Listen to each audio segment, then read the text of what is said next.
Think about the last thing you finished. Not started, finished.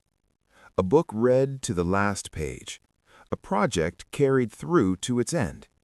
A television series watched to its final episode. Take a moment.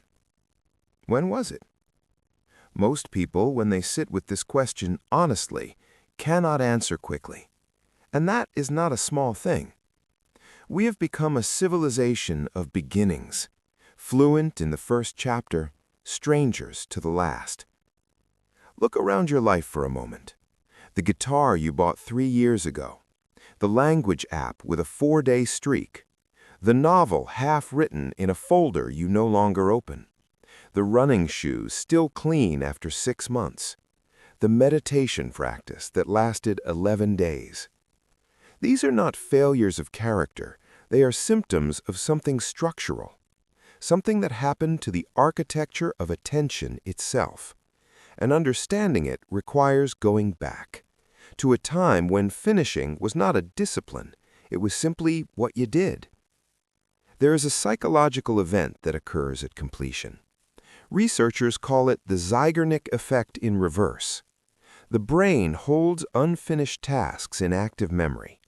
They generate a low-level hum of tension, a background noise that never fully quiets. Completion silences that noise. It releases the brain from its own obligation.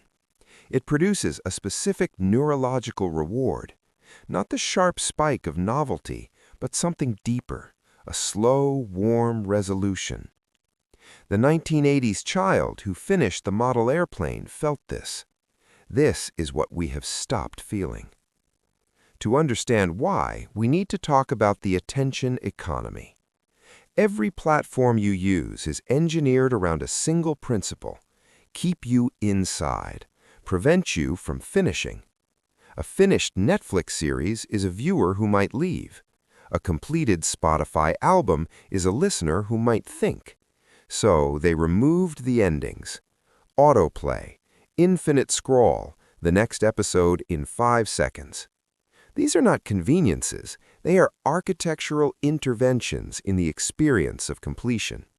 They train the brain to never arrive, to always be between things, to mistake movement for progress. In the 1980s, the structure of media enforced completion. A film at the cinema had one ending. A vinyl record had 2 sides.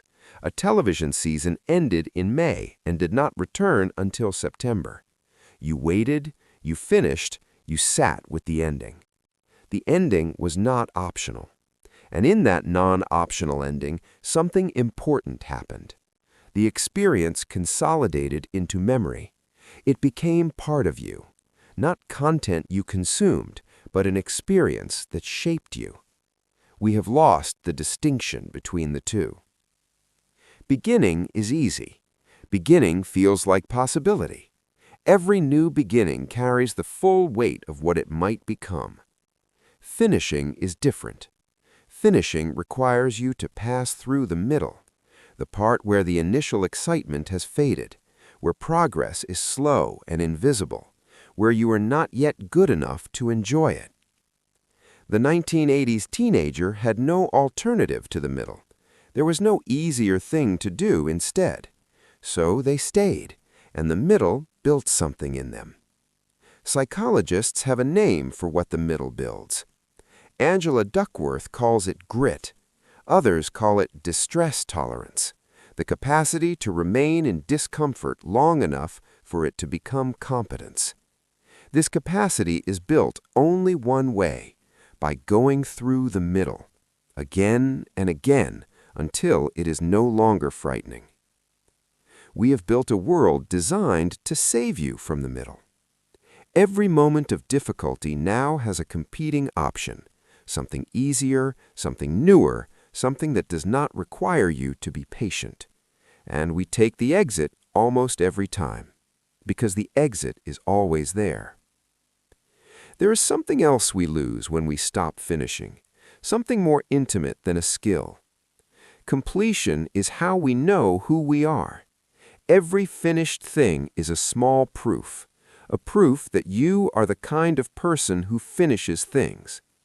Every abandoned thing is a small erosion, not a catastrophe, not a moral failure, but a quiet message to yourself about who you are.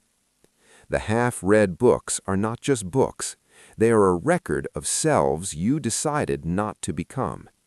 We are building that record faster than any previous generation and wondering why we feel so undefined. I want to be careful here, too. This is not an argument for finishing everything. Some things should be abandoned. Some projects reveal themselves to be wrong. The problem is not abandonment. The problem is the reflex, the reaching for the phone before the discomfort has lasted 10 seconds, the switching to the next episode before the last one has settled, the abandonment that is not a decision but a default. This default is not natural. It was installed by people who profit from your incompletion. The unfinished book does not generate revenue. The finished series does not keep you on the platform. Your incompletion is their business model. Finish something this week, not because productivity demands it, but because the ending belongs to you. The last page, the final note, the finished canvas. These are not small things. They are how you build a self that trusts itself. One finished thing at a time. We stopped finishing things. Silent collapse.